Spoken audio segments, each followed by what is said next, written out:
ইতিমধ্যে যারা ID password পেয়েছেন, আইডি পাসওয়ার্ড পাওয়ার পর আপনাকে প্রথমে যে কাজটা করতে হবে, আপনার ইউনিয়ন পরিষদ সেট আপ করতে হবে। সেট আপ করার জন্য আপনার ক্রোম ব্রাউজার ওপেন করুন।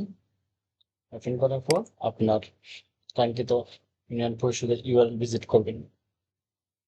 ইউআরএল ভিজিট করার পর আপনার এরকম একটি ওয়েবসাইট দেখাবে। ওয়েবসাইটটি দেখানোর পর আপনাকে যে কাজটি করতে হবে, যেখানে গোয়ালাকান্দি ইউনিয়ন পরিষদ, তারপরে হচ্ছে আপনার নিচে কন্ট্যাক্ট ইউজ নাম্বার দেওয়া আছে, mobile number, email, website address, এগুলা দেখানোর জন্য আপনাকে লগ ইনে ক্লিক করতে হবে। লগ ইনে ক্লিক করার পর প্রথমে এরকম থাকবে, একটি লগ ইন ফর্ম থাকবে। লগ ইন ফর্ম থাকার পরে আপনার ইউজার নেম এবং পাসওয়ার্ড দিবেন। পাসওয়ার্ড দেওয়ার পর আপনি এটা লগ ইন করবেন।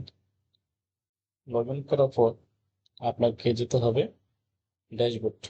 ড্যাশবোর্ডে একবার নিচে চলে যাবেন, নিচে চলে গিয়ে দেখবেন ইউপি আপডেট। ইউপি আপডেটে ক্লিক দিয়ে আবার ইউপি আপডেটে ক্লিক দিবেন।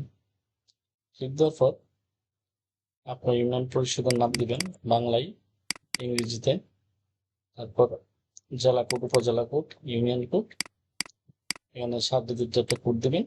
তারপর হচ্ছে উপজেলা কোড, আপনি ইউনিয়ন পরিষদটি কোন গ্রামে অবস্থিত সেই গ্রামের নাম দিবেন, ডাকঘর, পোস্ট কোড, উপজেলা, জেলা, বাংলায় ইংরেজি উভয়ে পূরণ করবেন।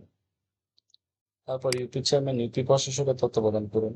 এখানে আপনার ইউনিয়ন পরিষদ যদি ইউপি চেয়ারম্যান থাকে তাহলে ইউপি চেয়ারম্যানের তথ্য দিয়ে পূরণ করবেন, অথবা যদি প্রশাসক থাকে তাহলে প্রশাসকের তথ্য দিয়ে পূরণ করবেন।